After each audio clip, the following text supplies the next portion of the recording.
സർവനന്മകൾക്കും സർവദാനങ്ങൾക്കും ഉറവിടമാമെന്നേശുവേ. സർവനന്മകൾക്കും സർവദാനങ്ങൾക്കും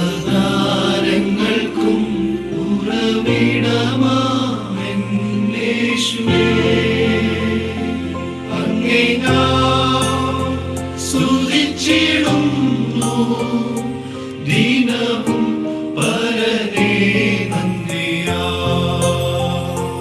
അങ്ങേ ഞാൻ സ്തുതിച്ചിടുന്നു ദിനവും പരനേ നന്ദിയാ. ലോകയിമ്പങ്ങളിൽ ഞാൻ ഭ്രമിച്ചു, ലോകമോഹങ്ങളിൽ മുഴുകി. ലോകയിമ്പങ്ങളിൽ ഞാൻ ഭ്രമിച്ചു, ലോകമോഹങ്ങളിൽ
Good evening, everybody.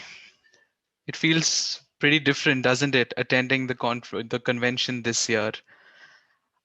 Well, I'm Roshan George, and I will be the host for your evening. So, without further ado, let's kickstart this discussion. Philippians 4 verse 13 says, "I can do everything through him who gives me strength." The past 2 days of the Bangalore Orthodox Convention has been very successful, and today is going to be no different. One of my most favorite quotes of Pablo Picasso: "The meaning of life is to find your gift. The purpose of life is to give it away." Today, Praveen Verghese Thomas is going to ensure that you have an amazingly wonderful evening ahead of you. One that is filled with purpose and direction to not simply exist and survive, but most importantly, to go up, to achieve, and to conquer. One more quote, and that's by Sheryl Sandberg. "If you are offered a seat on a rocket ship, don't ever ask which seat, just get on." Well, that's enough for today, right? Psalm 17, verse 6 says, "I call on you, my God, and you will answer me. Turn your ear to me and hear my prayer." I request our beloved Tirmeni, His Grace Dr. Abraham Mar Seraphim, to lead us in prayer. Let us pray. Our Father who art in heaven, hallowed be thy name. Thy kingdom come, thy will be done on earth as it is in heaven. Give us this day our daily bread, and forgive our debts and sins, as we also have forgiven our debtors. Lead us not into temptation, but deliver us from the evil one. For thine is the kingdom, the power, and the glory forever and ever. Amen. Peace be with you, Mary, full of grace. Our Lord is with thee. കൃപ നിറഞ്ഞ മറിയമേ, നിനക്ക് സമാധാനം. നമ്മുടെ കർത്താവിനോടുകൂടെ സ്ത്രീകളിൽ വാഴ്ത്തപ്പെട്ടവൾ നീയാകുന്നു. നിന്റെ ഉൽഫലമായ നമ്മുടെ കർത്താവ് യേശുമിശിഹ വാഴ്ത്തപ്പെട്ടവനാണ്. ശുദ്ധമുള്ള കന്യകർത്തോറിയമേ, തമ്പുരാന്റെ അമ്മ, പാപികളായ ഞങ്ങൾക്ക് വേണ്ടി ഇപ്പോഴും എപ്പോഴും ഞങ്ങളുടെ മരണസമയത്ത് ദൈവം തമ്പുരാനോട് അപേക്ഷിച്ചുകൊള്ളണമേ. ആമേൻ. I now request Bindu Babu from St. George Orthodox Syrian Church, Hyderabad, to deliver the welcome address. Bindu, over to Glory you. be to the Father, the Son, and the Holy Spirit. This is the day that the Lord has made. Let us rejoice and be glad in it. Psalm chapter 118, verses 24. Respected Tirmeni, His Grace Dr. Abraham Arsarafi, respected adjuncts, our speaker for the day, Mr. Praveen Verghese Thomas, all the MGOCSM and OCYM members, Sunday school teachers and students, elders, and well-wishers. I wholeheartedly welcome you all to our Bangalore Diocese Orthodox Convention, OCYM, and MGOCSM program. Let us praise the Almighty Lord for helping us all gather today through this social platform to enlighten ourselves with the Word of God through this program. Let me take this opportunity and share a short story of God given gifts in our lives. I have in my hand two boxes which God gave me to hold. He said, "Put all your sorrows in the black box and all your joys into the gold box." I heeded his words, and in the two boxes, both my joy and sorrow I stored. But though the gold box became heavier each day, the black box was as light as before. With curiosity, I opened the black box. I wanted to find out why. And I saw in the base of the black box a hole which my sorrows had fallen out by. I showed the hole to God and mused, "I wonder where my sorrows could be." He smiled a gentle smile and said, "My child, they are here with me." I asked God why He gave me the boxes, why the gold box and the black box with the hole. "My child, the gold box is for you to count your blessings, and the black box is for you to let go." During this Lent season, let us all be able to count the blessings in our lives and pray and let go of our sorrows. Our Tirmeni, His Grace Dr. Abraham Arsarafi, has always been our strength and comfort for the Bangalore Diocese, MGOCSM, and OCYM movements. We are always grateful to him for the numerous activities and events organized by him for the youth of our diocese. We heartily welcome our beloved Tirmeni to the OCYM and MGOCSM events. Tirmeni's presence is always a blessing to us. I also welcome our diocesan secretary, Reverend Father Santosh Samuel, And I also welcome our Vice President of MGOCSM at OCYM of Bangalore Diocese, Reverend Father Verghese P. Idichandi. I also welcome our respected archons, elders, MGOCSM and OCYM members, Sunday school teachers, and students. We welcome you all to our OCYM and MGOCSM events. As the sky is incomplete without the stars, so is our event incomplete without our guest speaker. Our guest speaker for today's event is Mr. Praveen Verghese Thomas, who is currently serving as an academic director at Center for Life Skills Training and Research, Trivandrum. I'm sure most of us know him. He's an academic trainer and a youth activist nurtured by the Central University of Pondicherry, India.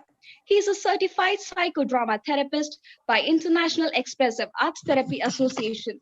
He is a recipient of Commonwealth Young Professional Fellowship in the year 2013. He has also represented India in Commonwealth Youth Summit 2015 and in BRICS Youth Summit 2016. He is currently pursuing his PhD in social work from Loyola College of Social Science, Trivandrum. I have seen most of the videos of Mr. Praveen Verghese Thomas. He always starts his video with a signature shot, Namaskaram. We, the youth of Bangalore Diocese, take this opportunity to welcome our guest speaker with a Namaskaram. We are glad to have you with us today. For I know the plans I have for you, declares the Lord. Plans to prosper you and not to harm you. Plans to give you hope and a better future. Thank you and have a nice day.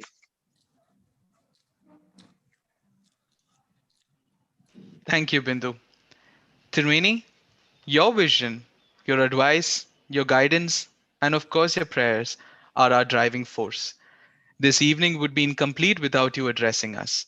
I now request you to speak a few words before we hand it over to Praveen. Glory be to the Father, and to the Son, and to the Holy Spirit, one true God, forever and ever. Amen. Our Diocesan Secretary, Reverend Father Santosh Samuel, MGOCSM OCYM Vice President, Reverend Father Verghese P. Idichandi, Mr. Sajish, Mr. Roshan George, all other respected archons and participants of this meeting, and especially Praveen Verghese Thomas. I don't want to take much time. I'm glad that Praveen is with us. I still cherish my old memories when we stayed together in Kottayam Student Center while he was pursuing his degree in Basilios College. And now I see him going in the heights, and as a spiritual father, I thank God, and I'm glad that he is one of the members of our church, basically from Tiruvalla. And I welcome once again Praveen into this meeting. I also congratulate Verghese P. Idichandi Achan, Sajish, Roshan, and the whole team for organizing such a meeting, connecting all our regional members, Hyderabad, Bangalore, and as part of the Bangalore Orthodox Convention. One thing, as a message to all the young people, observe this Lent. Lent is a season of looking back. Lent is a season of purification. Lent is a journey towards the resurrection of our Lord Jesus Christ. I hope and believe that you follow the Lenten prayers and the observances so that we can have a big, great celebration, the Feast of Resurrection. May God bless all of you. Over to you, Roshan, again. Thank you, Tirmini. The star of the evening, Mr. Praveen Verghese Thomas. I now request you to take over. But a small announcement before that. Participants, if you have any questions, do type them in the question and answer window that's in the chat window, or you could wait until the end of the program where you will have the chance to address it directly to Praveen. Praveen, once again, all yours. Tirmini, with your permission, Roshan, if I'm audible to everyone, just Absolutely, checking whether Praveen. it's working for everyone. Yeah. Good to go. Thank you. Thank you. So, namaskaram to all. I'm a bit emotional now. Like I'm talking in front of Tirumeni, whom I used to call as I don't know. I mean, it makes me a little emotional to start with, but then, of course, makes me feel so happy that I'm with a bunch of young people and to deliver or tell you something which I really cherish. So that's a great feeling in front of Father. We have Father Santosh, we have Father Varghese. I have a brother here, Roshan. So I'm getting I mean, my circle is going to be bigger after this session. I hope for that. And without taking any more time for any kind of introduction or something, I just want to jump into the topic so that everyone can probably ponder upon it and come back with a lot of questions, which I like the most. Me being a teacher, I like students to talk and or probably interact with me more so that they can get what they actually looking for. I'm not saying that I may be giving you all the answers, but then I'll try my level best to uh, probably answer almost all the questions within the time which has been given to me. So without any more introduction or any more glory to the speaker, as some of our friends or I mean in this group were actually saying that the star of the day. No, I'm not the star of the day. I don't know whether I qualify to say something uh, in front of these dignitaries and even to the people who are listening to me. But then I take that courage or probably make myself to say something which I really cherish, which I really follow, because I believe a preacher has to say those things which he actually follows. So there are very limited things to tell you people with that regard, with taking that reference. So I will try to make it as simple as possible. If you can see, uh, my background is some words, like you can see redefined your swag, and you can see certain words here. You can see empathy. You can see some other word, elevate here. I'm just moving here and there so that you can see it. You can see evaluate. You can see empathy there. You can see elevate here. So very few words. I'm just trying to imitate Jesus because he was man of words, man of action. He used to talk to different kind of people in a very minimal way, but then making huge impact. So people, as we call ourselves as Christians, I doubt whether we can call ourselves as Christians. I will come to that later. Uh, so as I said, I don't qualify at all to say anything regarding to you people, regarding Christianity, or regarding being a better person. But I will try my level best to tell you those stories which I have gone through, because I don't believe in any kind of motivational stories or any kind of motivational talk.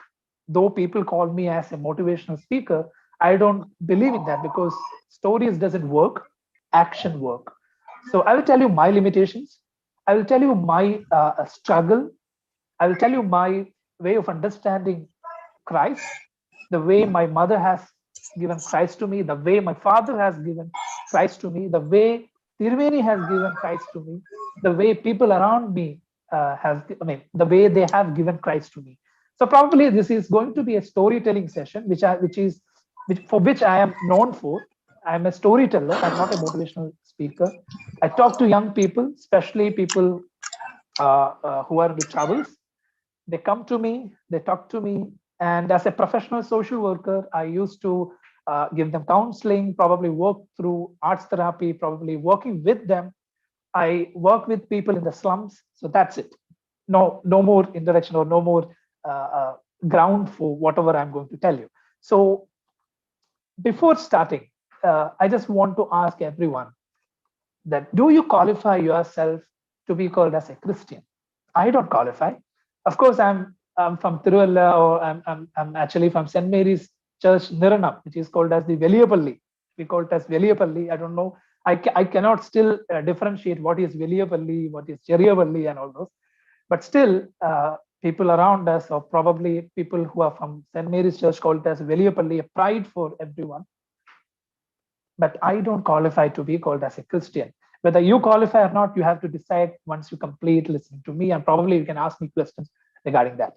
So before getting into it, I want everyone to take a selfie with me, because for the past 4 years, I have been talking to young people through selfie. So selfie is one gesture which has been, in a wider sense, it is being called as something which is very selfish. But I am trying to bring the Christianity or the vision which is being spread by Jesus Christ by bringing selfie into the session. Because every day when we meet Tirumeni, when we meet any celebrity, when we meet anyone whom we call as someone to be followed, we go and ask them permission for a selfie. So selfie is inevitable now. You go to a mall, you take selfie. You go to a bathroom, you take a selfie. You go to a church, you take a selfie. Before attending the mass, chilling with Tirumeni, I have seen selfies like that. Chilling with Achan, a church. So selfie is now youngsters' terminology.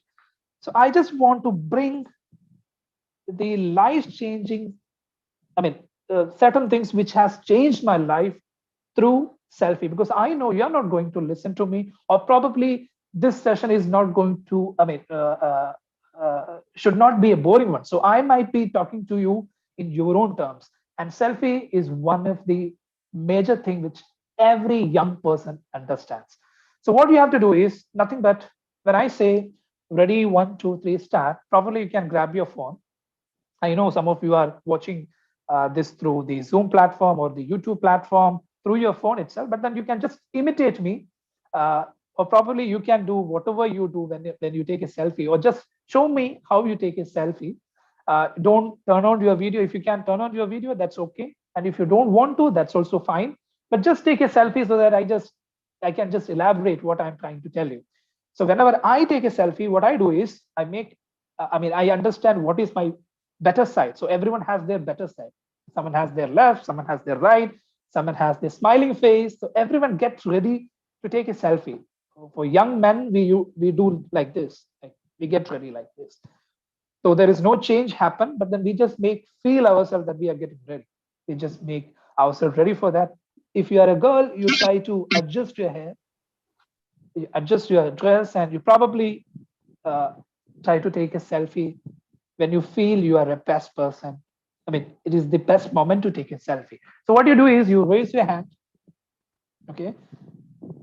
You pose for it, and you take a selfie. So what is this in connection with Jesus Christ? I have told you there are 3 words which I'm going to refer. That's exactly there from while you take a selfie. So you have to raise your hand, which is called as elevate. You have to elevate yourself to take the best picture of yours. You can always take a selfie like this, but you know better than me that to take a better selfie, you need to raise your hand like this. So I give you the first word, elevate. So you have to elevate yourself to take the best selfie. That's it. Don't go to the inner meaning of it or the philosophical value of the word elevate. We'll go one by one. We'll make it very simple to everyone. So the first word is elevate. Second one is, once you take a selfie, you immediately go to evaluate the selfie. Even though there is enough storage there, you have ample time to go home and then evaluate your selfie. You do it immediately. Maybe 1 or 2 seconds to elevate and take your selfie. Soon after that, you go to your gallery and check the selfie is properly taken, or whether it has proper lighting or something. So you basically evaluate how your selfie looks like.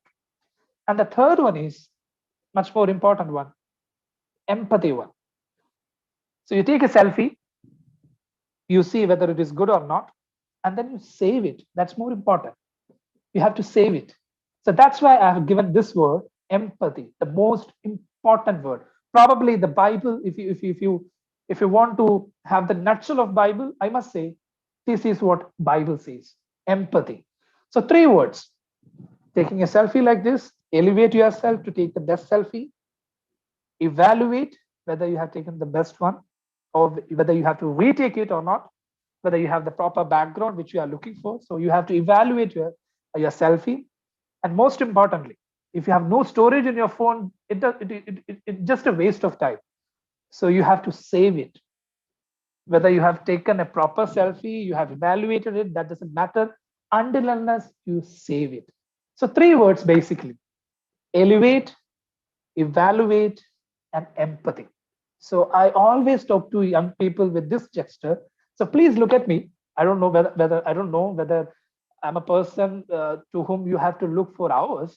I don't recommend that. But then, just for a second, if you look at me, elevate, evaluate, and then empathy. So this is more important to me. Why it is more important to me? I'll tell it later. So 3 words, basically 3 words. Now coming down to why I know I don't qualify as a Christian. You go to college, you go to a particular place where you work. Take an example of you being you studying in a college, maybe BA English, BA Hindi, or whatever subject you are, BBA, BCA, MCA, whatever. So as to qualify yourself as a BA graduate or MCA graduate or MSW graduate, postgraduate, or whatever, you need to write your exams. I don't know how many Christians write their daily exam to be called as a Christian. I'm counting every priest, every person who is calling themselves as a Christian. I don't know how many of us qualify every single day to be called as a Christian. We fill out our application forms, or even in Facebook, we call ourselves as Christians, say amen to everything which is related to Jesus. But I doubt, personally, I'm not doubting you, but I doubt myself. I don't qualify as a Christian. Though I'm born to a Christian family, I closely work with priests, I go to church. Of course, this is a time of Lent. I do follow Lent, but I still doubt whether I'm a Christian or not. Now, this doubt has made me travel around. This doubt had made me talk to people, listen to people. So my story, I'm going to start with my story now. So I know you have taken a selfie, you know how to take a selfie, you have some idea that something is going to be said about elevate, evaluate, and empathy. But before that, let me tell you my story of this quest, so that you can relate it with each words which I'm going to tell you. I born to a Christian family. I have a very, what do you call this? Very religious parents. I have very, very religious grandparents. I have very religious relatives around me. I'm not probably weighing their spiritual, what do you call this? The spiritual number or spiritual well-being, but then I started doubting my spiritual well-being. I'm not talking about being religious. If you count me as a religious person, of course I'm a religious person. I go to church. I'm down towards, or whatever you qualify yourself as a Christian. Of course I'm a religious person. But then I start doubting myself to be called as a Christian in a spiritual perspective. Why and how? When I started being in slums in Punjab, that's the area, that's the place where I go and did my PhD in social work. I met certain people whom we call it as commercial sex workers. Generally, we call them as prostitutes. That's not the politically correct word to be used by a professional social worker. So I call them as a commercial sex worker. I also been with people who are drug abusers. The moment I've been with them, I start doubting myself in a spiritual perspective. I don't qualify at all. I've been shattered. I know there are a lot of priests who used to love me, who used to be with me. There are certain churches where I've been, I preached, I still preach. But the moment I ventured myself into a slum in Punjab, I have been shattered. Now that moment onwards, I was digging deep into myself. Why I need a religion? Do I need a religion? I should do everything good every time. Then why should I need a religion? I have my own moral values. I do good to other people. Then why should I need a religion? Religions are of doesn't. I mean, it doesn't work.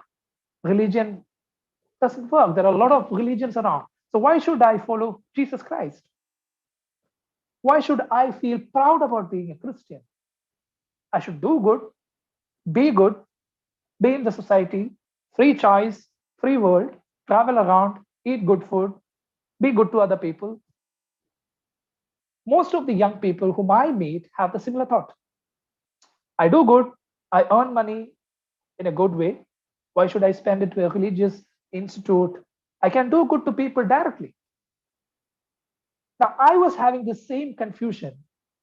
I was doubting myself in a religious perspective, in a spiritual, how much spiritually aware I am. So I was doubting myself in all that aspects. You might also, as a thinking person, as an evolving person, as a growing person, every young person has this doubt. I'm authentically saying it because I go to young people, I be with young people, I play with young people, I teach them. So most of them come to me and ask me same questions again and again in a different language, maybe. Someone asks this question in Hindi, Tamil, or Malayalam, or whatever. But the basic question is this: I do good, why should I need a religion?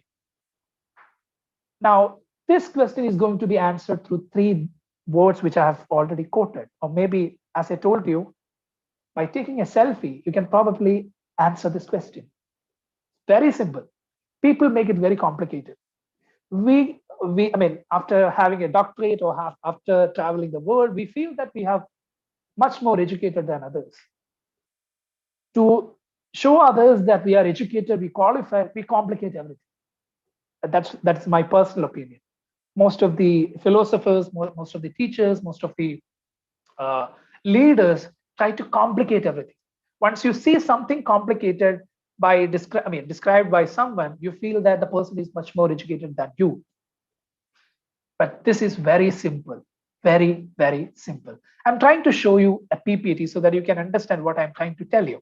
So I'm going to share my screen for maybe 1 or 2 minutes, and then we'll come back to the face-to-face, the virtual face-to-face thing.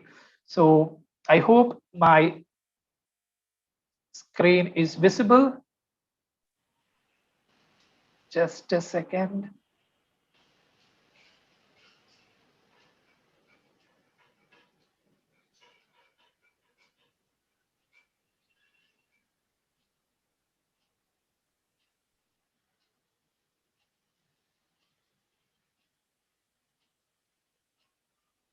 Yes. So can you see my?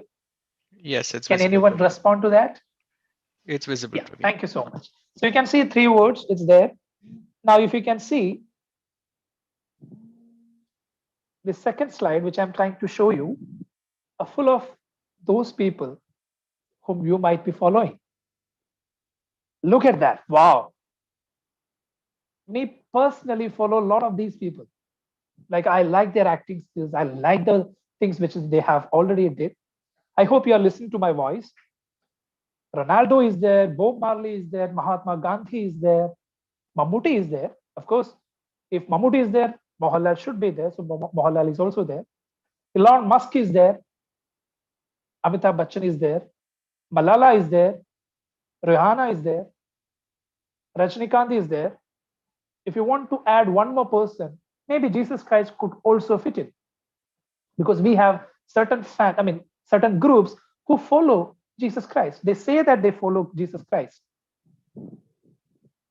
Some follow other people. Some follow other philosophy. We are around 31% in the world. If you call ourselves as Christians, we are around 31% around the world. Islams are 24. Some of you are feeling proud. Yes, Christians are 31. Don't feel proud. We are yet to say or yet to discuss. There are unaffiliated people who are 15%. There are people who follow Buddhism. Going back to the slide again.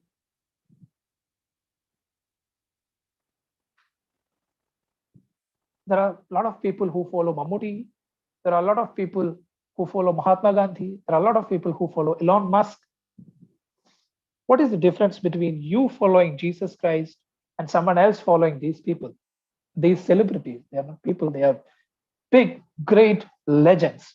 So what is the difference of you following Jesus Christ, or me following Jesus Christ, and me following Mammootty, or me following Amitabh Bachchan. If I must say, if I say that you are just a fan follower of Jesus Christ, how could you differ from me? You have cross with you. You have, silver cross, gold cross, everything which has something to do with Jesus.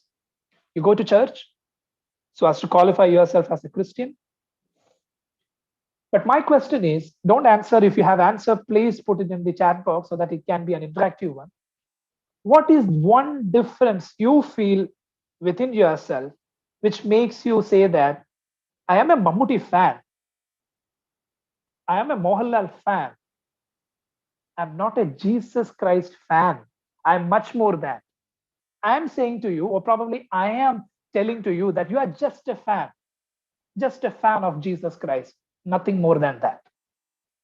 You love him, you like certain teachings which he has been trying to teach us.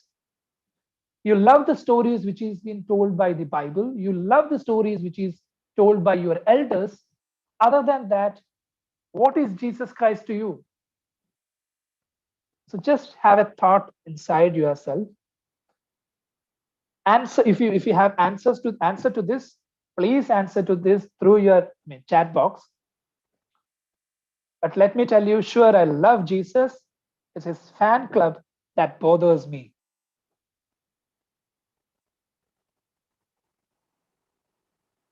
And I'm bringing back you to this particular slide, giving you one more second, or probably 2 or 3 seconds more.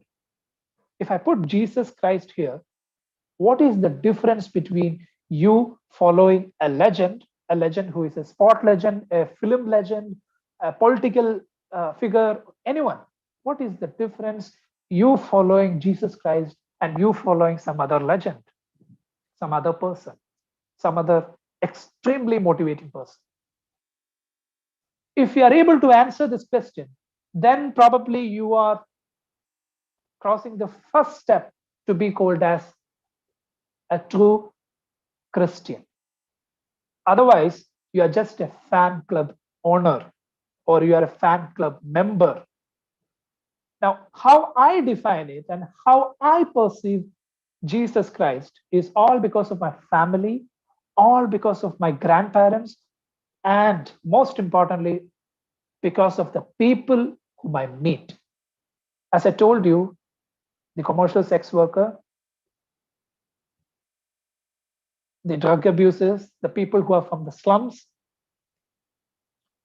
Now, if you ask me how I differentiate Jesus Christ, how I differentiate me being a fan of some other person and me being a follower of Jesus Christ, 2 words. I mean, it takes some time to see, reflect it on the PPT. If you can see it in the PPT, 2 words. Bible has taught me 2 simple words, 2 great words. One is follow, second is love. Jesus always told us, as a young person of 30 years old, or 32, 33, up to the age of 33, he was with us. He told us to follow. Most of the leaders, most of the motivational speakers, most of the speakers, the so-called highly proficient speakers, also tell you to follow certain things, but they never do.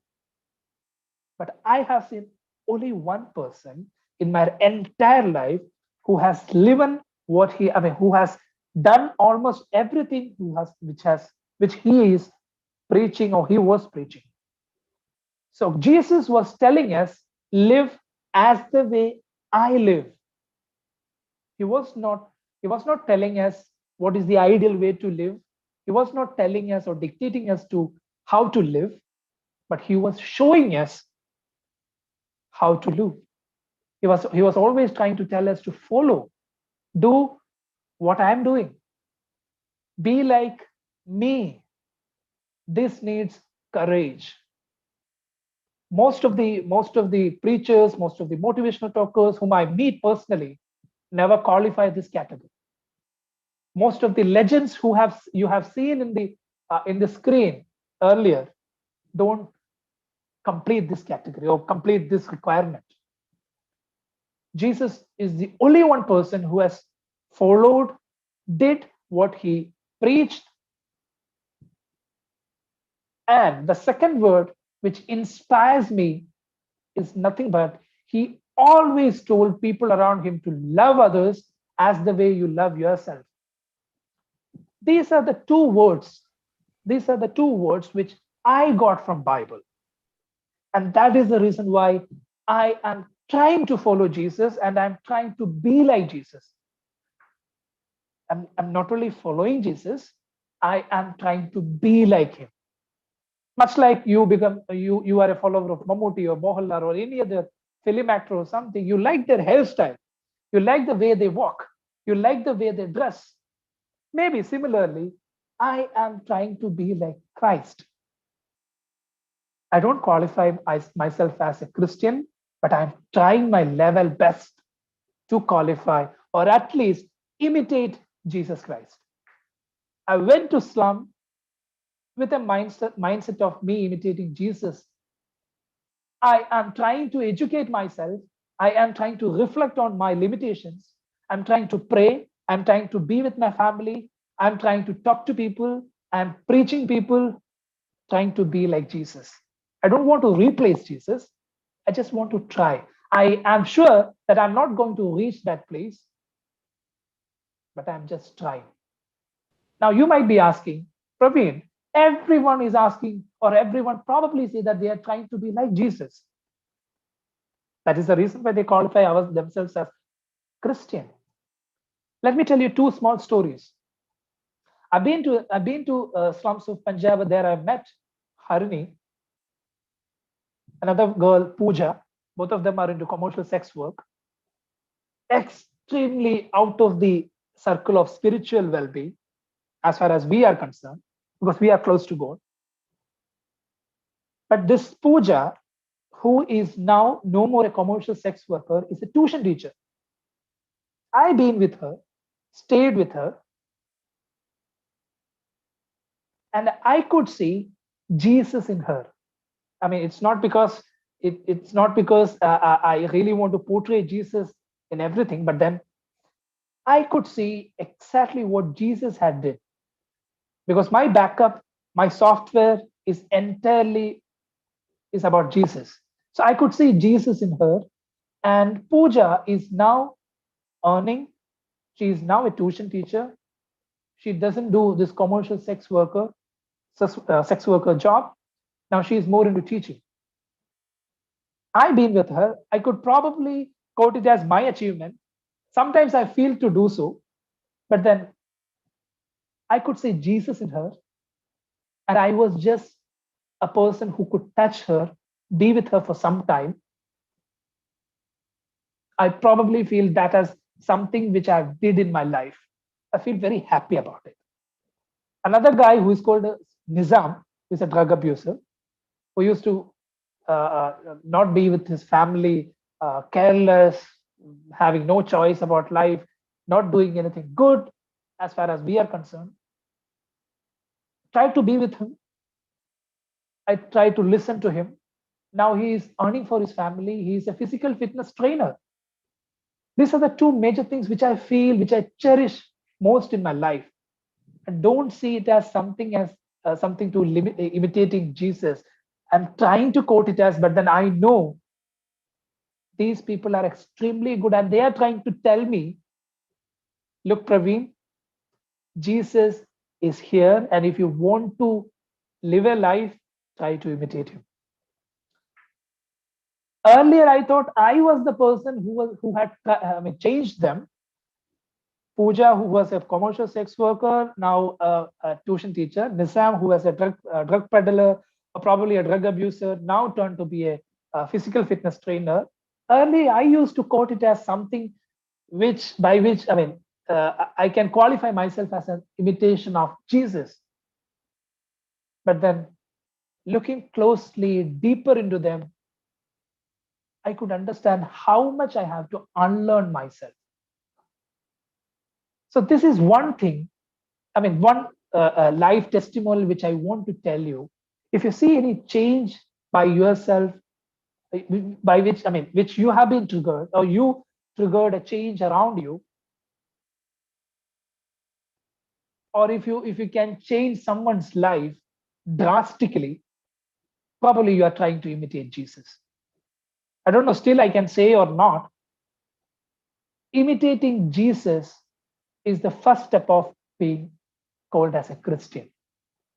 I don't know whether I can account their change in my me being called as a Christian. That has to be decided by God, or maybe by Jesus Christ itself, because the examination board has to check whether this person qualifies as to be a Christian, whether this person qualified to be called as an MSW graduate by an examination board. Similarly, Jesus has to decide, or the examination board has to decide, whether these two lives which has been changed, which I quote as something which I did, he has to decide.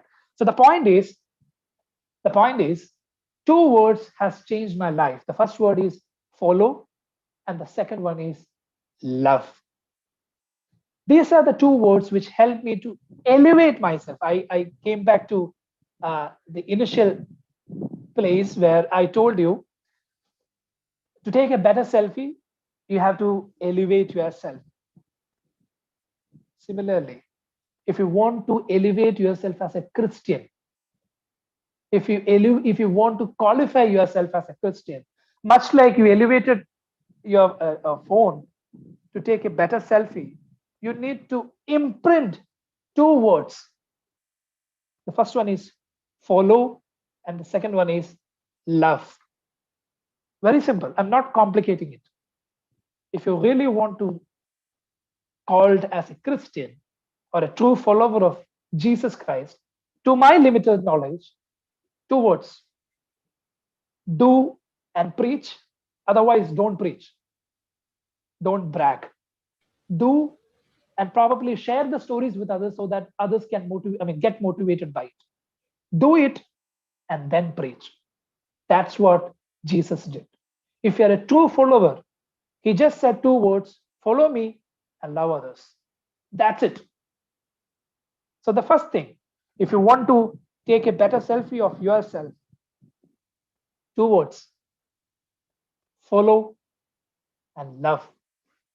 So if you really want to qualify yourself, follow Jesus, do, and then preach. Now, why you need a religion for it? You have a higher moral value. Why should you need a religion for that? As an agrarian community, we were in need of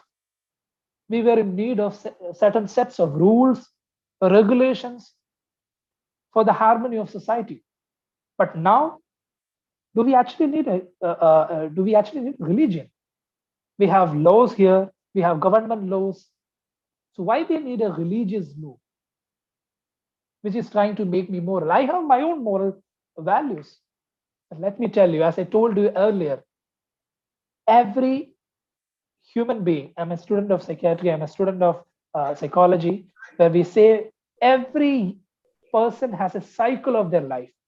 They identify certain things, they work for it, and their motivation goes down. So as to look into and to get motivated, Jesus is the only one motivation which is complete. Why I said complete? He only preached those things which he practiced. No other person qualified to be quoted as the best person whom you can follow.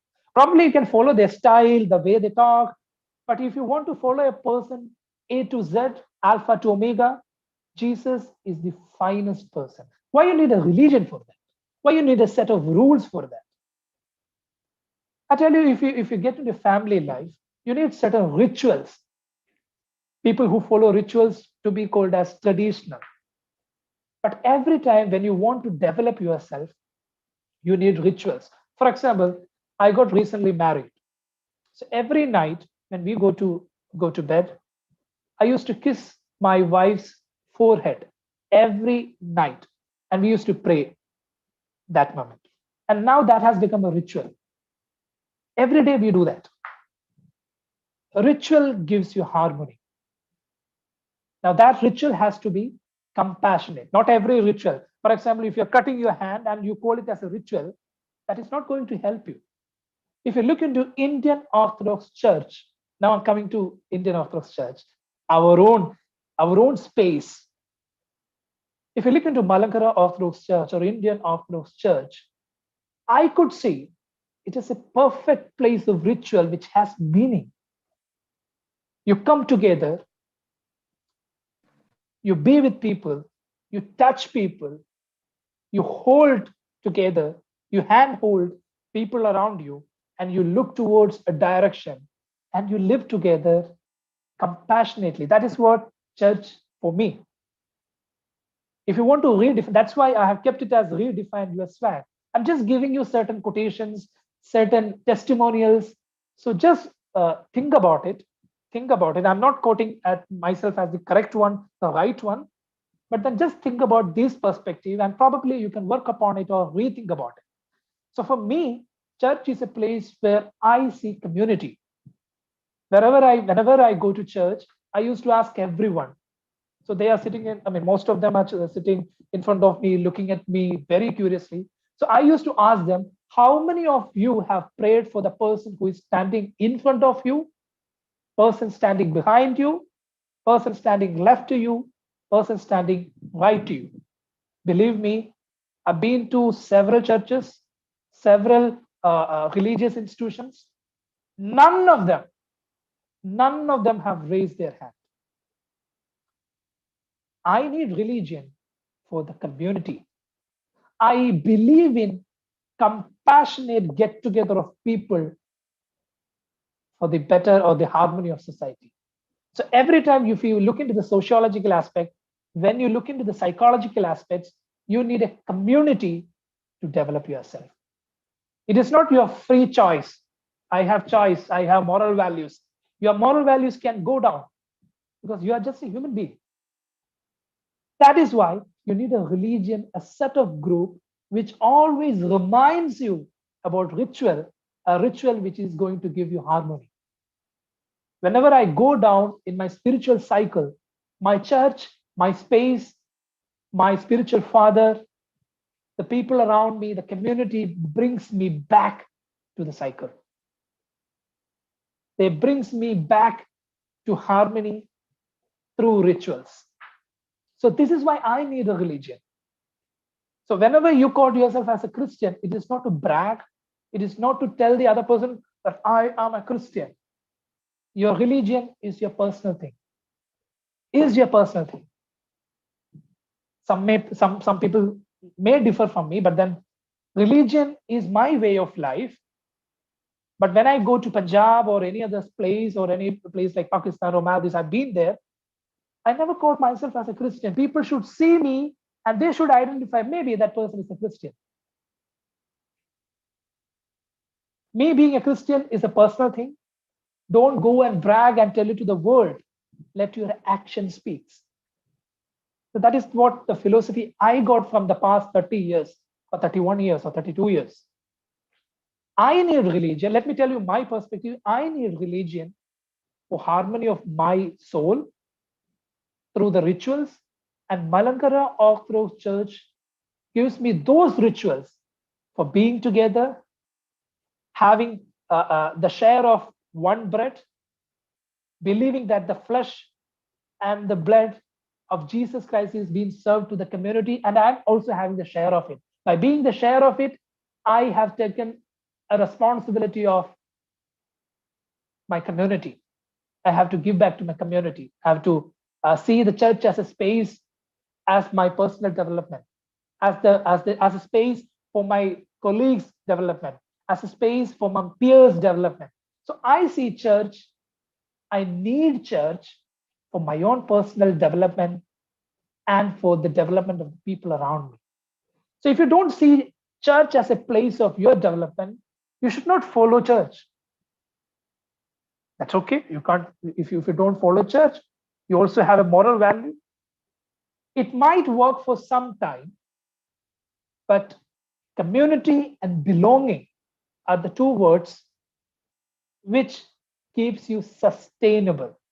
If you're in the social field, if you look into the world, you might also come across a word called as being sustainable. There are a lot of people who do certain things out of certain motivation. You see a motivational video, you suddenly have an urge to do certain things, you do it. But that's not a sustainable one. If you want to be a sustainable one, what I mean by sustainable one, let me elaborate it through my personal story itself. If I really want to be a happy family life, it is not about 1 day happy life. It is not about 2 days happy life. Of course, I can go down and come up, go down and come up, but it should be a sustainable one. It should always happen. The rituals should be always there. So religion is one thing, which is for my personal development. Now, you evaluate yourself whether you follow or you be in a religion for your personal development, or to tell that, no, I am an Orthodox guy, you are a Jacobite guy. No, you are a Muslim and you are not going to heaven. I am going to heaven. What Jesus did, let's go back to Jesus again. He be with people, he just showed the way to live, or probably talk to people, be with people. That's it. He served everyone. He be with everyone. Let me cut it short for you. Love, respect, happiness, and strength. I'm quoting the word evaluate here. Love, respect, happiness, and strength are the 4 major elements which every person is looking for.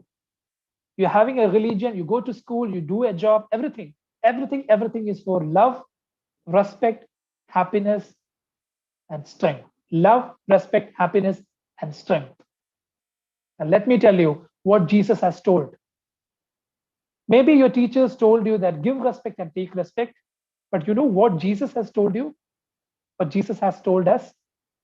Just give it. You're not supposed to take it.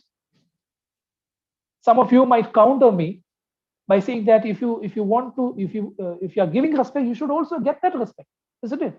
We have a very known proverb which says that give respect, take respect. That is what we've been told. But if you want to qualify yourself, just give respect, just give love. You're not supposed to take it back. If you are respecting Tirumeni, you are supposed to respect the person who is mopping the floor of your church as the way you respect Tirumeni. If you are respecting Tirumeni, you have to respect that person in a similar manner. Let me take you to a college.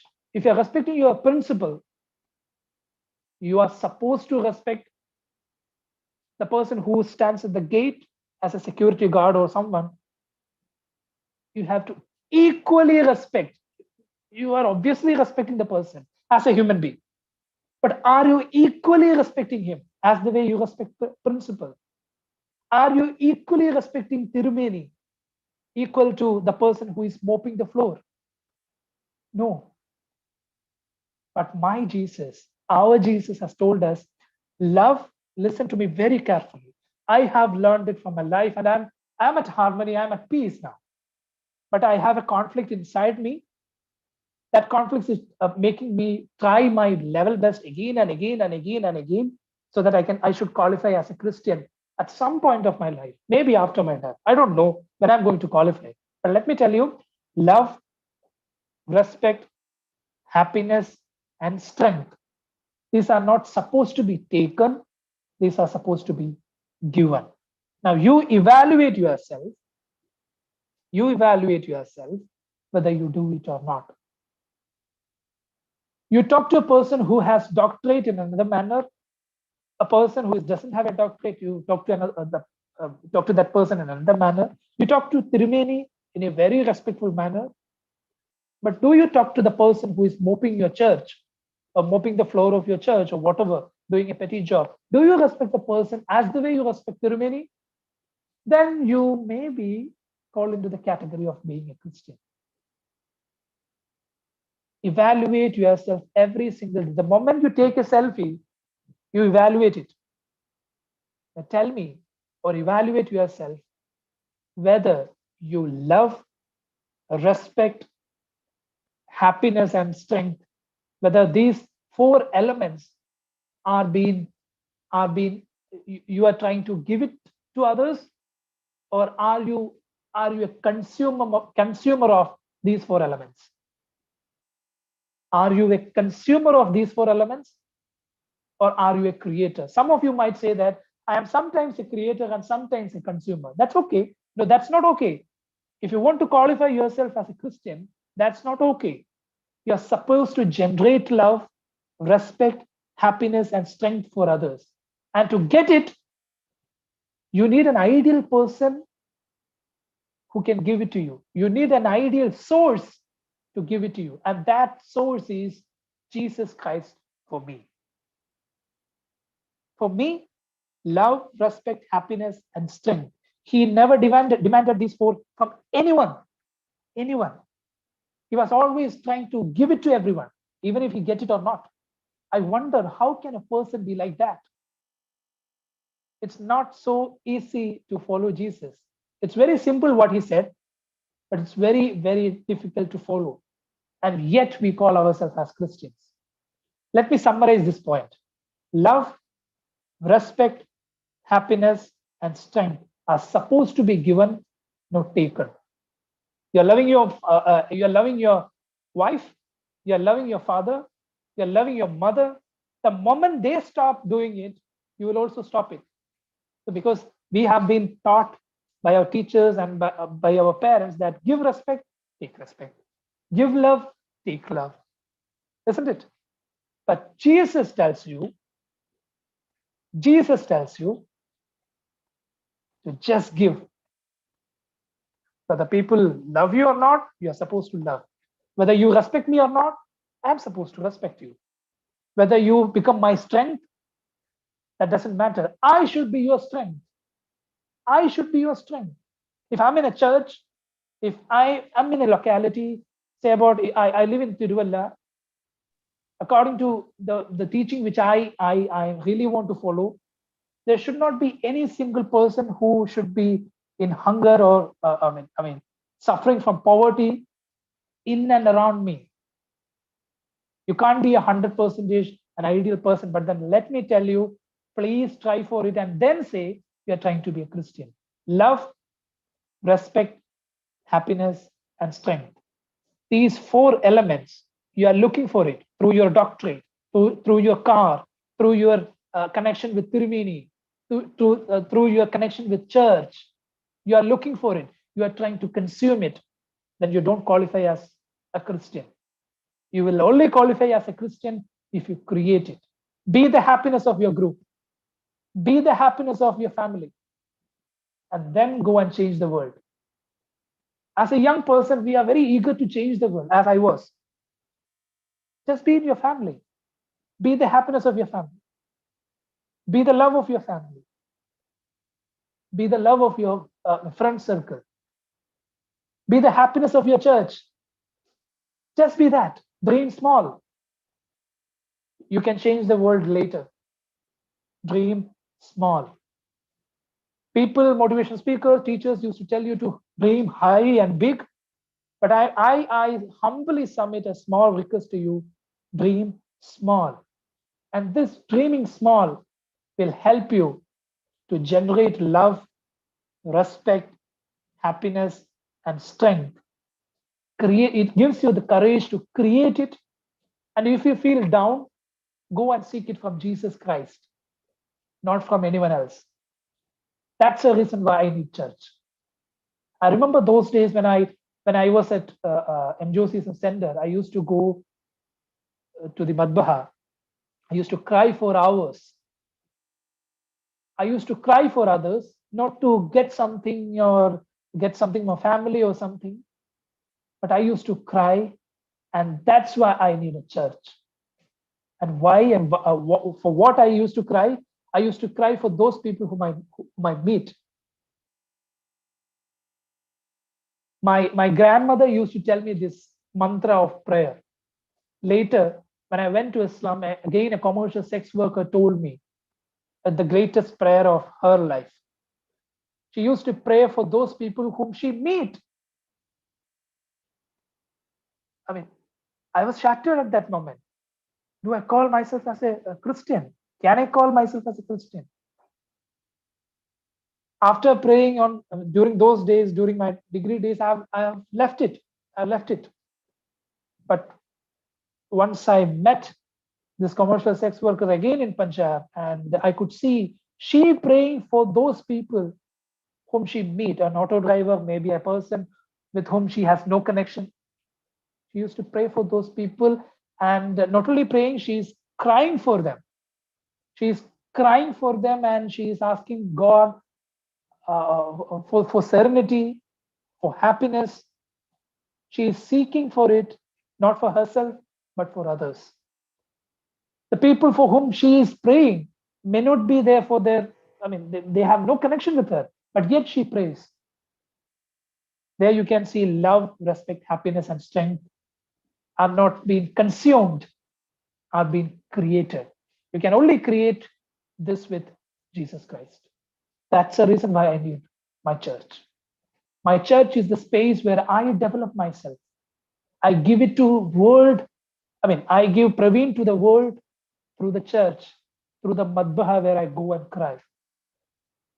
I equip myself from my church. But I don't tell to the world that I belong to this church, I'm from this, I'm from MGOCSM, I'm from this. You can always say that in your community where you belong. Maybe in this platform, you can probably say that I'm a Christian, I'm a very proud member of MGOCSM. But to the outer world, to the outer shell, probably your actions should speak. So we are all focused upon the consuming part. We just want respect from others. Maybe that's why you say that you are a very proud Christian. You always pray. You want love from others. You want love from priests. You want love from metropolitan. So you create a kind of attitude and appearance which will give you respect, which will give you love, which will give you strength, which will give you happiness. You are consuming it. If you are consuming it, you are not a Christian. It's very difficult to follow. I find it very difficult. I struggle with my wife, with my parents. I struggle, but of course, I'm telling it to you, I am trying it. That is maybe one thing by which I am qualifying myself to talk to you now. That's the one small thing by which I'm getting qualified to tell it to you. I'm trying my level best to create love, respect, happiness, and strength, and that is what my swag. I understand most of the young people know the meaning of what is swag. Swag is more than style. Young people call it as a person with attitude, a person with swag, style. This is what my style, and this is being given to me by my church, people whom I meet. Tirumeni has inspired me. Not because Tirumeni is here, not because of certain people is there. A commercial sex worker has inspired me. A person who is there in my college who used to mop the floor inspired me. A lot of people inspired me actually to come to this point. I'm still struggling to upgrade myself from the space I have, and my space is my church. I'm going to the last part of my talk where I really want to tell you what is empathy. I told you what is elevate. I told you what is evaluate. Just to recollect, to elevate, two words: follow and love. Two golden rules to go.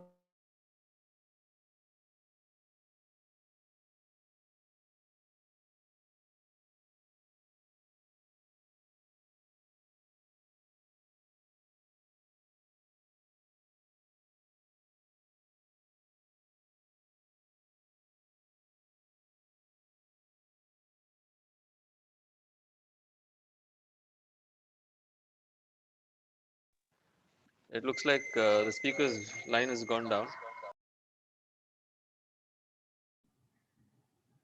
I think if you have questions, you can type the questions in the chat box. And by the time he comes back, I think he can answer those questions. Please, there is a chat box, a chat window on your screen. And if you have questions, you can type it so that he can answer our questions when he comes back.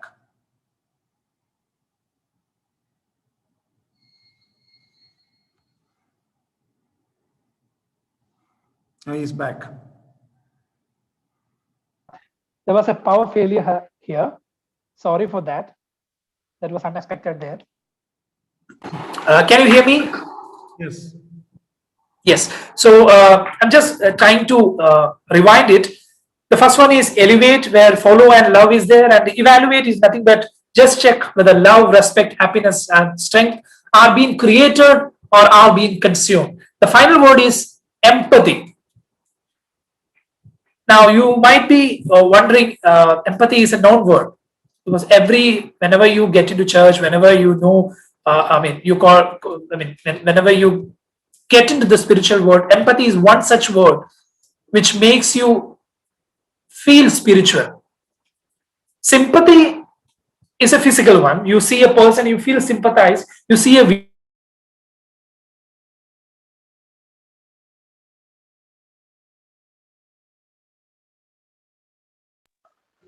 I think the speaker's down again.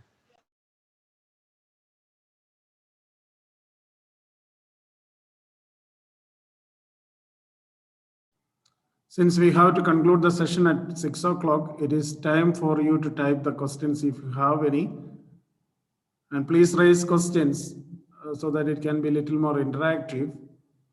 We have been listening him, and you might have questions and concerns. Please, I encourage you to type it in the chat box.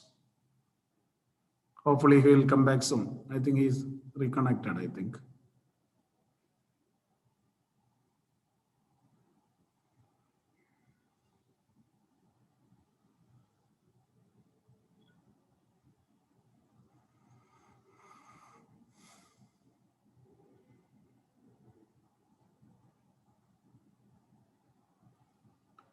Otherwise, you can ask questions, general questions. We will try to answer some of your questions.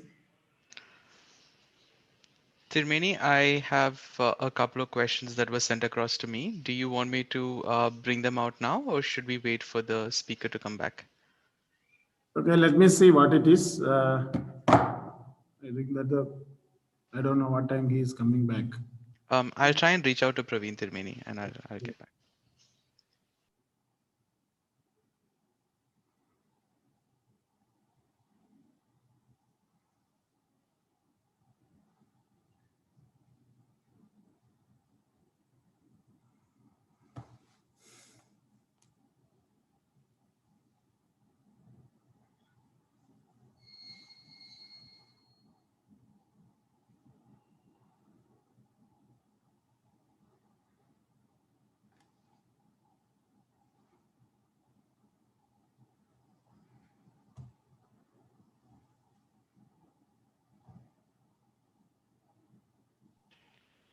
Tirmeni, Praveen will be joining in a couple of minutes. There was another power failure at his end.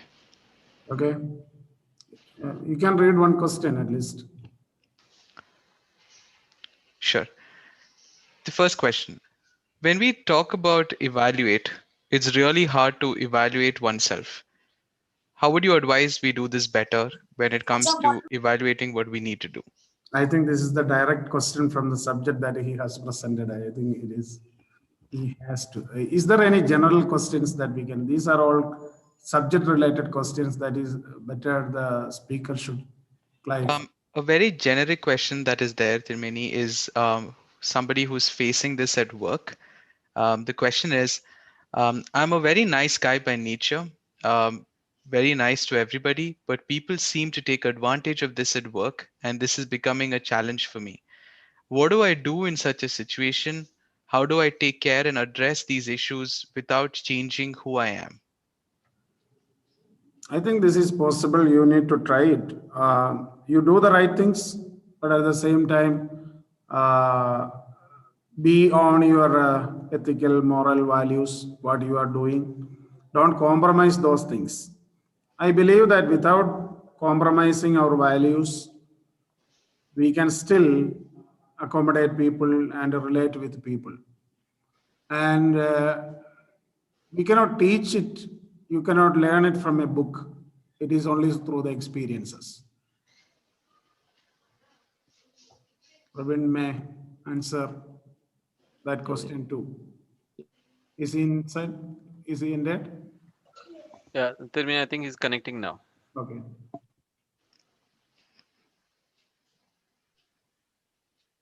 Peter.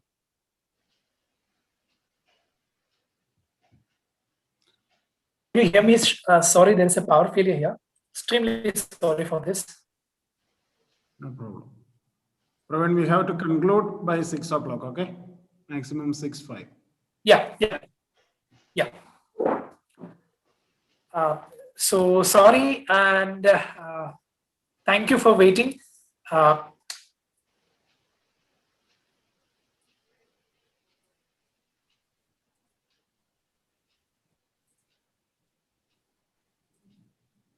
Can you see a slide being shown in the shown on the screen? Few words there.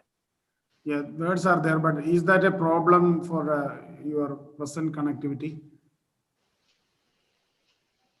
Yes, because I have lost my high-speed internet connectivity because of the power failure.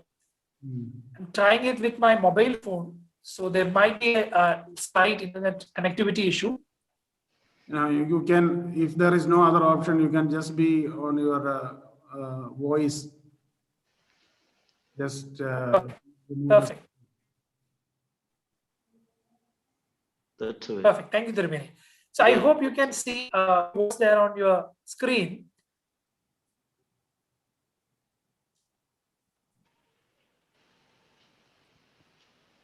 Is it visible to everyone? Yes, Praveen. Yes, we see can. that. We can see that. So for empathy, I give you these words, young friends. Family faith is important to grow in empathy.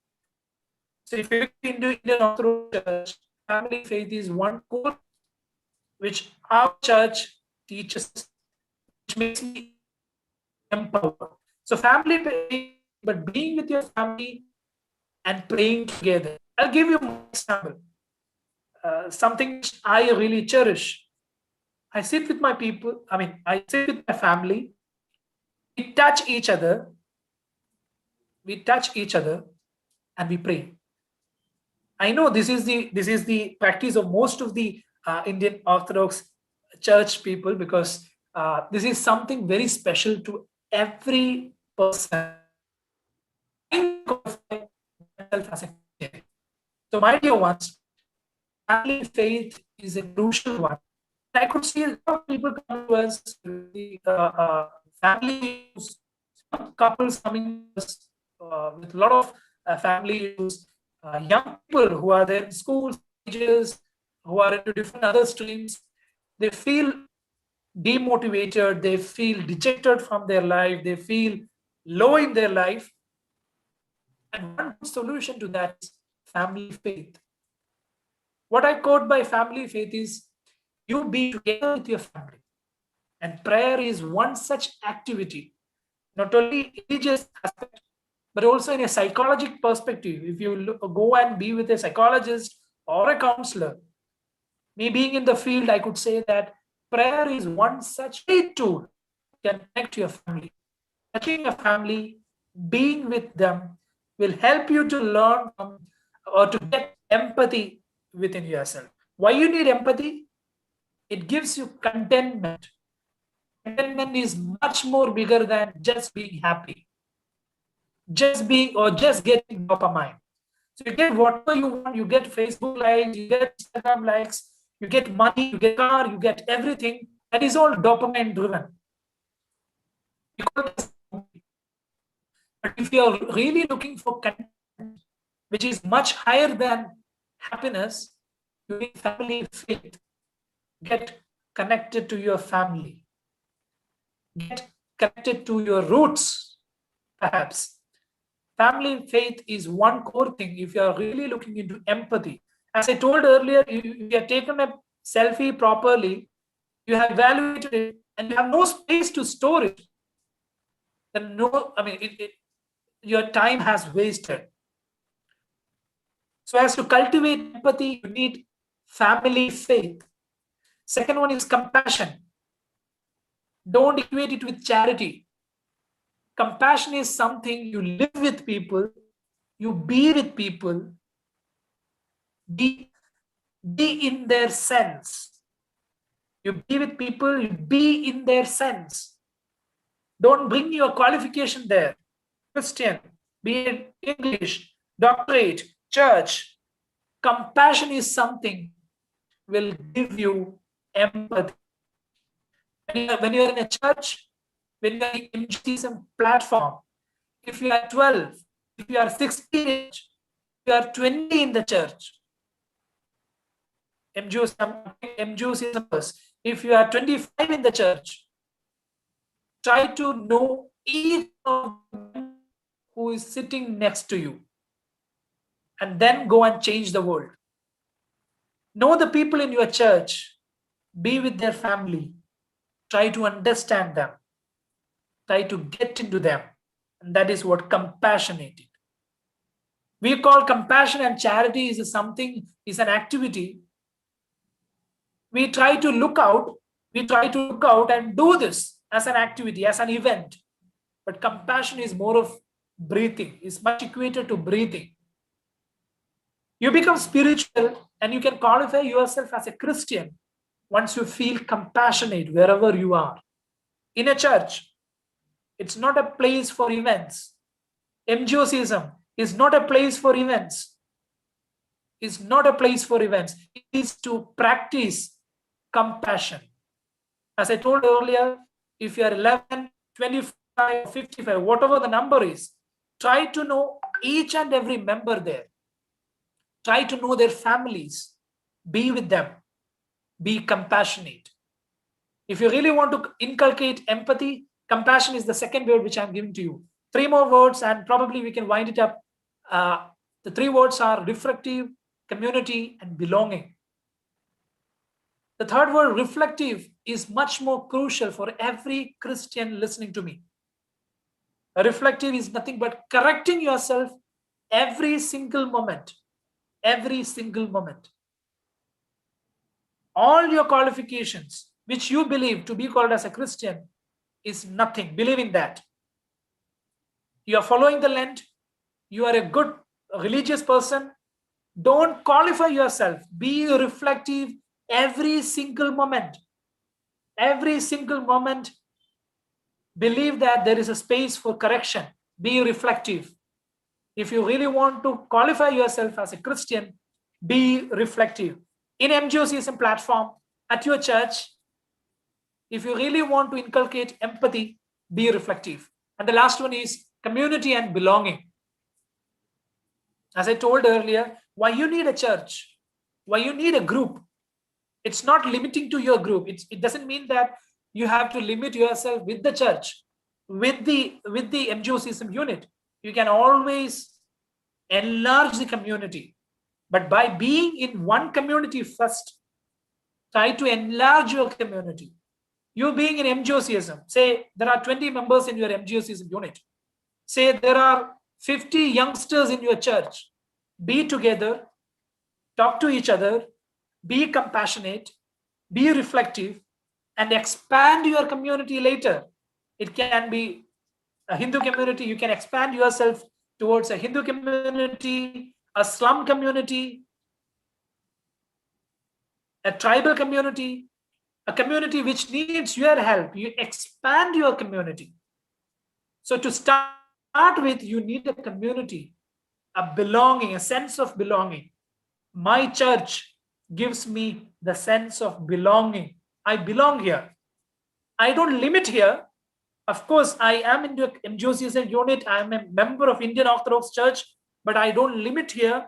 I take this space as a space to evolve and grow myself, but I don't limit here. Much like Jesus, he never limited himself. He told his disciples to go out and be with others, expand. It is not to attract people to your faith, but then it is to enlarge or probably make your community bigger and bigger. So start with your MGOCSM unit, which might be having 50 people, 20 people, or whatever. We are around 72 people listening in this particular Zoom meeting. Try to know each and everyone in your community, in your small community, and try to expand it. So that it is very simple as it is. If you really want to inculcate or grow with empathy, much like as I told earlier, selfie taken, selfie evaluated, but then if there is no storage to properly save it, no use of taking a selfie. Much like that, empathy is a much more crucial word, where for that I have given you 5 words: family, faith, compassion, being reflective, community, and belonging. So my dear friends, I'm stopping it here. Just having a rewind here, where 3 words are given to you: elevate, evaluate, and empathy. From an agrarian community, we have moved to a religious community. Then we slowly trying to move out of our religion, quoting that we need free choice, style, swag, freedom. But believe me, life is a cycle. You need rituals to come back. You need family faith to come back. You need compassion to get grounded. It is not about happiness. If it is all about happiness, money, fame, education is not helping people. More than 80% of people around you are feeling depressed because of all this wealthness. Whatever wealth they have. Move towards well-being, wealth to well-being. That is the new calling religion. Yourself as a Christian, believe me, through Jesus Christ, I have known. I'm giving you 3 words: elevate, evaluate, and empathy. Thanks so much. I now open the floor for more questions, clarifications, or whatever.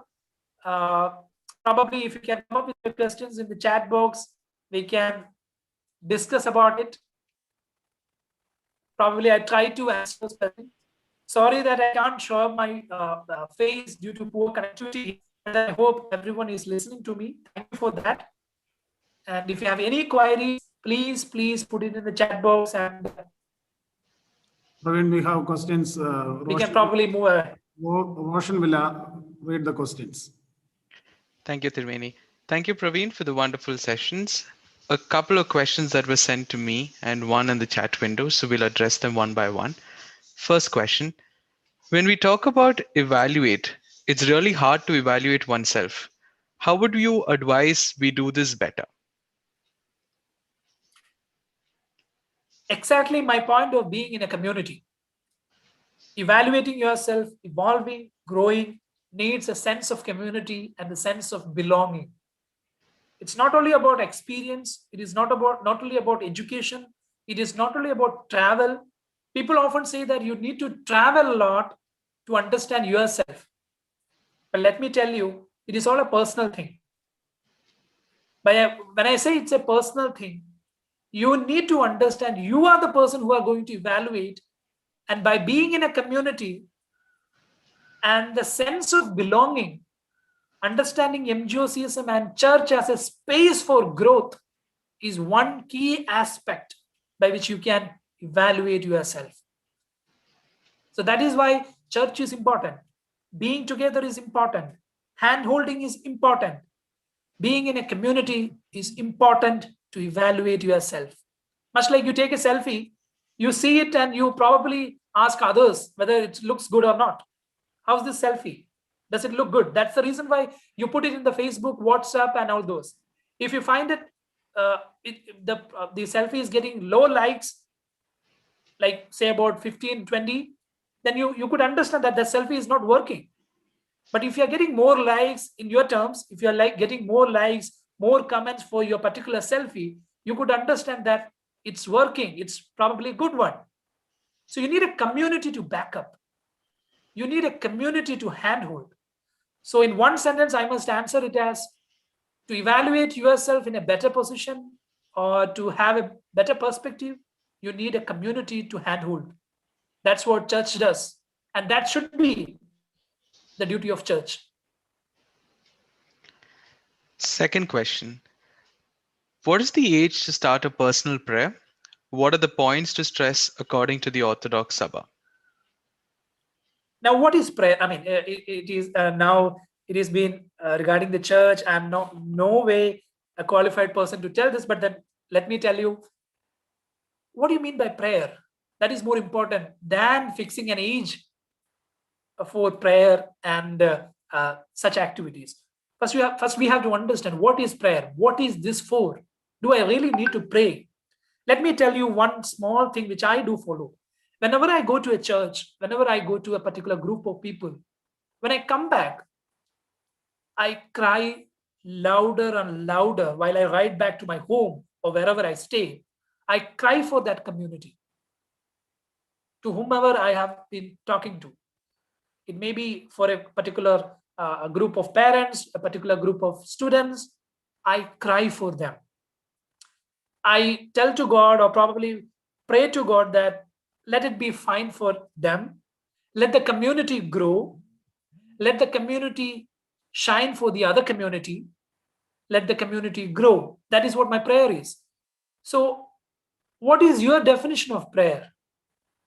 Indian Orthodox Sabha, Malangara Orthodox Sabha defines is that again a community thing. Our Sabha is more, correct me if I'm wrong, but then our Sabha is all about community, being together, hand holding. It is not about charity, it is about living it. So if you have asked me what is the age of prayer, there is no age for prayer. It is only about sensing about prayer. You become sensitized towards what is prayer. How should I pray? So that is more important than fixing a age for prayer. There is no age bar for prayer. Just be just get to know what is prayer. That's more important.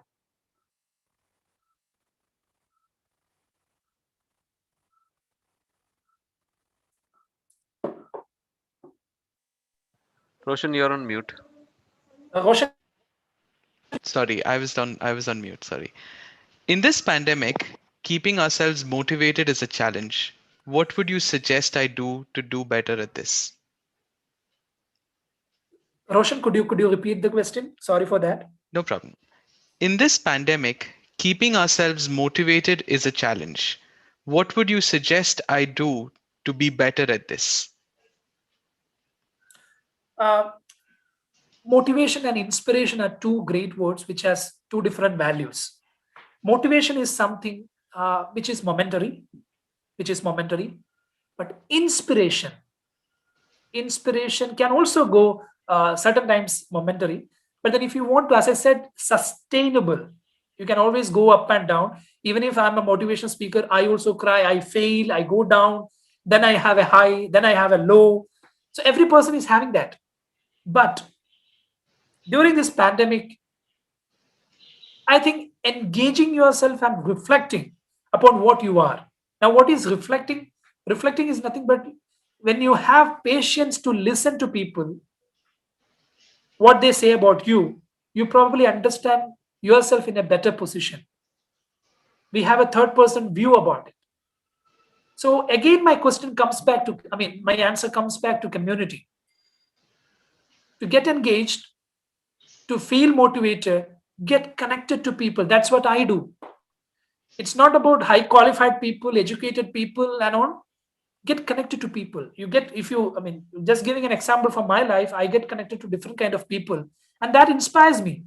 Every time when I see a new person having another perspective about prayer, about life, about Christ, is inspiring me to check about it. I'm not saying that get inspired and follow it, but talk to people, be with people so that you get a lot of perspective which you can check.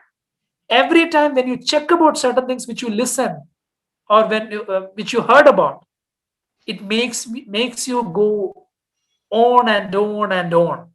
Otherwise, you are stagnant. You're just a piece of flesh. So if you really want to move further and further, talk, ask, be with, believe in community. That's it. Tirmini, we have a couple of more questions. Should we keep that aside for another time? Or could we have a couple of questions answered?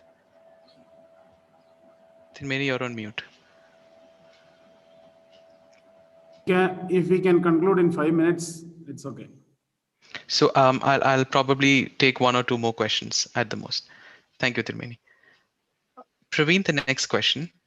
It's in the chat window, but let me read that out for you.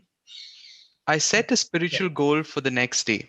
Evaluate the next day, often feeling dejected that I'm unable to meet it. Also happy otherwise when I closely meet it. How can I be empathetic towards myself when I'm not able to meet my goal in the COVID time? Cry louder. Cry louder. Don't feel bad while crying. It makes you more powerful. That's a personal testimony which I can give to you. Cry louder. Louder to yourself, not to others. Cry louder. Every time when you cry, it makes you feel stronger. It's not about fulfilling or achieving your particular goal. It can be a physical goal or spiritual goal or whatever, but the journey matters. It's as you have heard, it is not the destination. It's all about the journey. You can always go up and down. That's okay. Don't feel happy about your ups and don't feel dejected about your downs. Just cry it. In psychology also we used to tell people to ventilate through by crying louder. So my answer to that is nothing but cry for it. It's very easy to cry when you don't meet the goal, but it is very hard to cry when you achieve the goal. That's more important. So that's a habit which you can follow, and that's very special. There is no shortcuts. There is no shortcuts to feel empathetic. So what you have to do is cry louder, and that's why I tell you to be more spiritual. So crying for others, crying for self, crying for happiness, crying because you are happy, crying because you are sad, cry every single day. That's an exercise for your soul.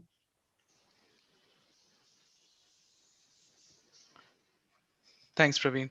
My final question for the evening, we have a couple of more, but I think due to lack of time, I'm just going to take one more. How do we differentiate empathy, pity, compassion, and sympathy? Okay, let me take empathy and compassion in one compartment, pity and sympathy into another compartment. Compassion will make you empathetic. Sympathy is just a physical thing. You feel bad about certain situation. You feel bad about a certain maybe about a person, a situation, or something, and you do nothing. That is what we call it as sympathy. But empathy is something you feel bad about something, you feel emotional about something, and you own it. You really want to do something for it. And that is what the difference between sympathy and empathy. Now, what is pity? Pity is out of arrogance. If you are arrogant, you feel pity towards certain things. Even if the person doesn't qualify your respect, we often have pity towards certain people who doesn't behave properly. That's very easy. But if you can respect every person and don't feel pity, then you, as I said in my talk, you qualify to be as a Christian. Empathy and compassion is more of a Christian thing. Pity and sympathy is more of an outer world thing. And if you are really worried about qualifying yourself as a Christian, focus more on empathy and compassion than pity and sympathy.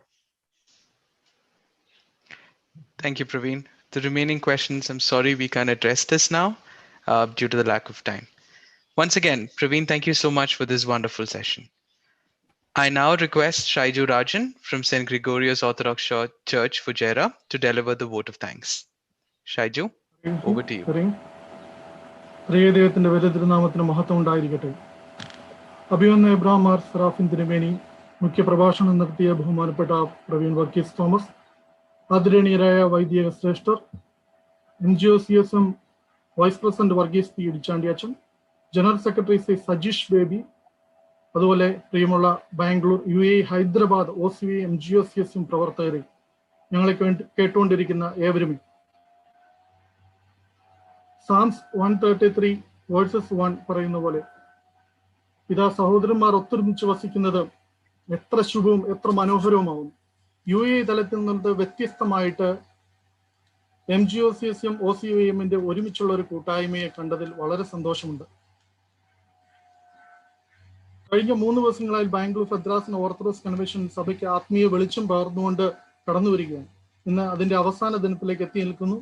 ഇതുവരെ നടത്തിയ എല്ലാ പ്രവർത്തനങ്ങളെയും ദൈവത്തിൽ സമർപ്പിച്ചുകൊണ്ട്, ദൈവത്തിനോട് നന്ദി പറഞ്ഞുകൊണ്ട് എൻ്റെ കർത്തവ്യത്തിലേക്ക് ഞാൻ കടക്കട്ടെ. ഇന്നത്തെ ഈ യോഗത്തിന് അധ്യക്ഷനായിരിക്കുന്നത് ബാംഗ്ലൂർ ഭദ്രാസന അധിപനും ആയിരിക്കുന്ന അഭിവന്യ ഡോക്ടർ എബ്രഹാം മാർ സെറാഫിൻ തിരുമേനിയാണ്. തിരുമേനിയുടെ ആത്മീയ നേതൃത്വം നമ്മുടെ സഭയ്ക്കും സമൂഹത്തിനും നിരവധി അനവധി ആത്മീയ, സാമൂഹ്യ, സാംസ്കാരിക മേഖലകളിൽ മുതൽക്കൂട്ടായി മാറിക്കൊണ്ടിരിക്കുകയാണ്. 2018 OCYM UAE കോൺഫറൻസിന് നേതൃത്വം നൽകിയത് അഭിവന്യ തിരുമേനിയാണ്.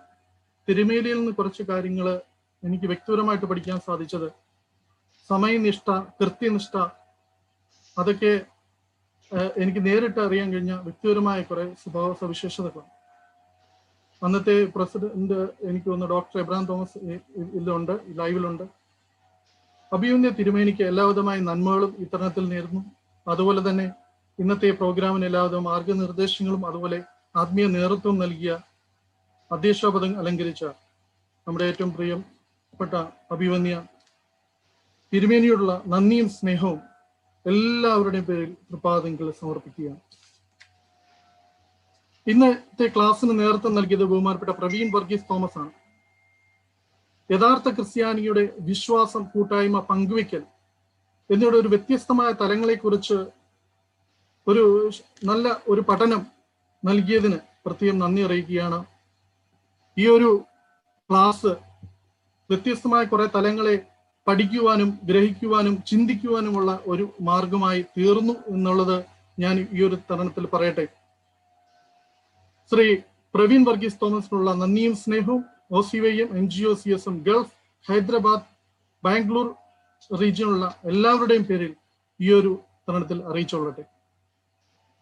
അതുപോലെ തന്നെ ബാംഗ്ലൂർ ഭദ്രാസന വൈദിക ശ്രേഷ്ഠർ, MGOCSM വൈസ് പ്രസിഡന്റ് ബഹുമാനപ്പെട്ട വർഗീസ് പി ഇടിച്ചാണ്ടിയച്ചൻ, ജനറൽ സെക്രട്ടറി ശ്രീ സജീഷ് ബേബി, അതുപോലെ തന്നെ ഇന്നത്തെ സൂം ഹോസ്റ്റിംഗ് നടത്തുന്ന ശ്രീ റോണി ഡേവിഡ്, അതുപോലെ തന്നെ ബാംഗ്ലൂർ റീജിയൻ കോർഡിനേറ്റർ ആയിരിക്കുന്ന Shri Roshan George, Hyderabad coordinator Shri Melvin Babu, UAE coordinator Shri Geevarghese Sam, സഭാ managing committee Malankara association members, അതുപോലെ ഗൾഫ്, ഹൈദരാബാദ്, ബാംഗ്ലൂർ റീജിയനിലുള്ള OCYM MGOCSM പ്രിയമുള്ള പ്രവർത്തകരെ, അതുപോലെ വെൽക്കം അഡ്രസ് നടത്തിയ ശ്രീമതി ബിന്ദു ബാബു, എല്ലാവരോടുള്ള നന്ദിയും സ്നേഹം ഇത്തരത്തിൽ അറിയിച്ചുകൊണ്ട് ഒറ്റവാക്കി എല്ലാവർക്കും ഒരിക്കൽ കൂടി നന്ദി അറിയിച്ചുകൊണ്ട് നിർത്തുന്നു. നന്ദി, നമസ്കാരം.